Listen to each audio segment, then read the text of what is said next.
Dementia for me was just something that I did at work. When my dad got diagnosed with Lewy Body Dementia, everything changed. Dementia is really not a diagnosis. On one hand, I'm so happy if people do not think about this. This does not cross their life. But at the same time, to have some basic knowledge that this is what happens with people. Welcome, everyone, to the Dementia Doc podcast. I am Dr. Miguel Rivera, and today we are going to be discussing the number one question I've, I've been asked over the last 20 some years, where my practice has been dedicated to the diagnosis and management of people with dementia. Miguel, what's the question?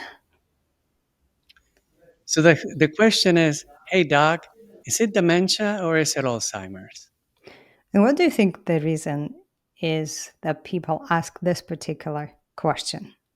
Well, because I think that they are fairly common terms that people perhaps just throw about uh, without giving it much thought. And I guess they realize that maybe there is a relationship between dementia and Alzheimer's, but they don't quite know what that relationship is. Yeah, I would think that most people live their life without thinking of dementia, Alzheimer's disease. It's something that they may hear on the news or when the video is, hey, prevent dementia or Alzheimer's disease, or some sensational news or news of a famous person getting it. But most of us do not think about old age, and most of us don't think about cognitive decline till we face it like right in front of us. Probably fortunately, but at the same time, there's no education about it. Yeah, and it can be until you know one of us gets affected with it, but it can be like in my case, it was my father that all of a sudden, like maybe dementia for me was just something that I did at work. And when my dad got diagnosed with Lewy Body Dementia, everything changed, for me. And I think it can be both ways, either by us being affected by it in a personal way, or because it affects one of our loved family members or friends. Even though I would point that it was not the same for you as for somebody else who never faces anything with the dementia.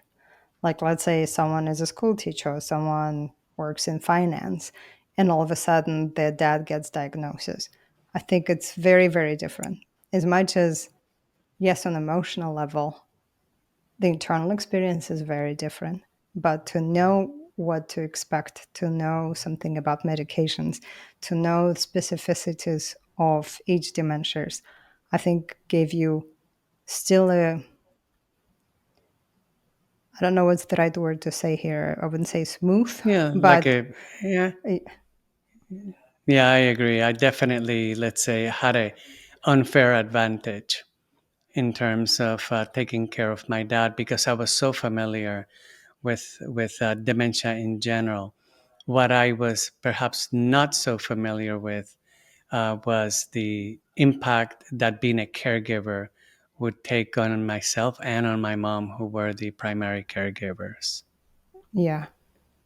And if we return to the question, whether it's Alzheimer's disease or dementia, what do you think the value of knowing the answer to that question or even knowing what's the difference? The first thing that comes to mind is that then you can educate yourself, because the different types of dementias can present in completely different ways. Sometimes the management is completely different between one type of dementia and the other. And I think it's always important to know what the right terminology is, and for that matter, the right diagnosis. Like, for example, dementia is really not a diagnosis. Dementia is like an umbrella term. and it indicates that there's some problems with different aspects of how the mind and the brain works. So things like cognitive issues, things like memory loss, visual spatial awareness, getting lost while driving, etc. Or it could be, behavioral problems, agitation. It can be visual hallucinations and delusional thinking. So the term dementia is a broad term that includes many different diseases or many different actual diagnoses, like, for example, Alzheimer's disease, Lewy body disease, frontotemporal dementia, vascular dementia. Now, those are real diagnostic categories, as opposed to just dementia, which is more of a catch all for all these different subtypes of dementia. I think that also why it is important to know about this, because the beginning symptoms of them are also different as far as I understand. Like in podcast with Pat Gutman, she said that her husband, his very first symptom was apathy. That has nothing to do with memory. And I think in general, when I speak to some younger people, they'll say, "Oh yeah, just memory loss." And I remember it was striking for me to hear that they don't even realize how much of the personality change is connected to even memory loss to begin with. But then that there are also other types of dementias that can affect our personality change or like all of these other things that not just memory loss. Yeah, definitely. Memory loss is a prominent and probably the most common presenting symptom in Alzheimer's disease. But there are other dementias like Lewy body, for example, that may present with Parkinsonism and may present with visual hallucinations and delusional thinking, while the memory is still pretty intact. Frontotemporal dementia can present with significant language problems, or it can also present with behavioral problems. Depends on which subtype of frontotemporal dementia we're dealing with. And then the vascular dementia, uh, it depends where, like what area of the brain is the most affected by the compromised blood flow, and according to that, then the person may experience a whole variety of different presenting symptoms. But yes, definitely, I agree with you. And again, it's an opportunity to understand what is it that is happening and to give it the right terminology. Yeah, and I so believe in educating ourselves earlier, which again, on one hand, I'm so happy if people do not think about this. This does not cross their life. But at the same time, to have some basic knowledge that this is what happens with people with dementia. First, I think on a social level, that if someone encounters an elderly person and there is a strange behavior, there could be an awareness, oh, they may have one types of the dementia, and there is less of the judgment immediately. Second, if anyone has aging grandparents or parents, if all of a sudden you go to visit your mom and your mom is totally in a delusional thinking or something is weird, then you don't only think, oh, my mom remembers everything, so everything is fine. Like maybe there could be more of signals, red flags that maybe my mom needs to get checked out so that she can get help. I understand none of that is so straightforward, but at the same time, I do think it helps on many levels to be aware of what is happening. Yes, agreed. So to answer the original question, so dementia is an umbrella term that underneath which there are many different uh, subtypes or actual medical problems, medical diagnoses that create the dementia or dementing symptoms. And Alzheimer's disease is the most common type of dementia in people 65 and over. Like, for example, If the person is in his, let's say, mid 40s, early 50s, the most common type of dementia then is frontotemporal dementia. So this is something that I try to educate my patients with, that there's many different types of dementias, but the one that your loved one is likely experiencing is is probably Alzheimer's disease, because it is by far the most common type of dementia in people 85 and over. However, let me make a little clarification here, because whenever I do the initial workup, and we get MRIs and PET scans and neuropsychological evaluations, etc., it is not uncommon for people to have more than one dementia going at the same time. And in particular, when the person has Alzheimer's like symptoms, again, like memory loss, visual spatial awareness problems, language difficulties, when we get their MRI, I would say that maybe 70% or so will have evidence of vascular disease. And vascular problems are a predisposing factor to the development of Alzheimer's disease. And the vascular problems can present much earlier in people's lives. So, one take home message here is that if you take care of your cardiovascular risk factors, if you keep a fairly good weight, if your diet is okay, if you're getting some exercise, you're keeping your blood pressure under control, etc., then you are doing a lot to help reduce the risk that you may develop Alzheimer's down the road. I think also when you point to the fact that there could be a whole mixture of dementias.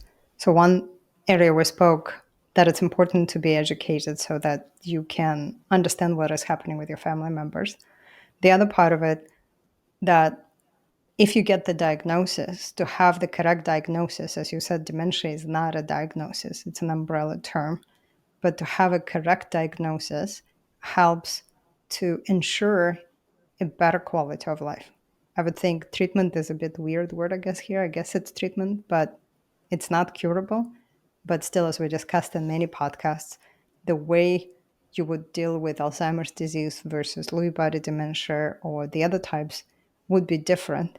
And so to know exactly what it is can help to ensure a better quality of life of the person with the disease.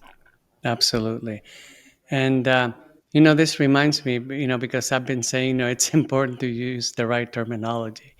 So, in the last few years, the powers that be have decided that maybe dementia is not a great term to use. So now they call it major neurocognitive disorder. So if you hear that, just know that basically they're talking about dementia.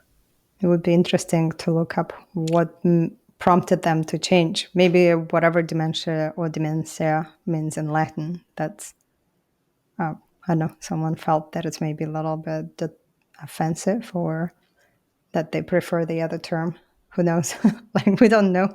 But if someone knows, please leave a comment and let us know Yes. why that decision. What would be what would be the main takeaway message when people ask you this question? What is your main thought? Ultimately, the people need to know. So dementia is an umbrella term. And in general, it implies that there are some problems in three main areas. Number one is the area of cognition. So it can be problems with memory, problems with language, knowing where we are in time and space, maybe getting lost while driving, etc. So that's number one. Number two is problems with activities of daily living. So things like, problems with personal hygiene, not wanting to bathe, not paying their bills, not paying the electricity, those kind of things. And then the last one is problems with behavior or comportment. So many times patients come to me precisely because of that issue of becoming more agitated or more irritable. And for example, if the person has frontotemporal dementia, then this behavioral problem can be one of the most important presenting symptoms. So again, dementia is it's not a diagnosis. Dementia is an umbrella term, but with it that we're different entities that affect cognition, activities of daily living, and comportment or behavior kind of come underneath. So then specific diagnosis would zoom in into those specific areas more. As you said, that frontotemporal dementia would affect behavioral changes way more than maybe the other type of dementia. Is that correct? Absolutely. So, frontotemporal dementia, the behavioral variant may present with disinhibition, agitation, anger, and even though somebody with Alzheimer's may also at some point become agitated and disinhibited, but that usually happens um, farther down the timeline of Alzheimer's. It is not typically a presenting symptoms. It can be, but it is not typically a presenting symptom. And speaking of education, if you want to watch the video on the 5 early signs of Alzheimer's disease specifically, you can click on the video here. And thank you for watching this episode. Please leave your comments, share if someone can benefit from it, and we'll see you in the next one. Thank you so much for joining us. See you next time.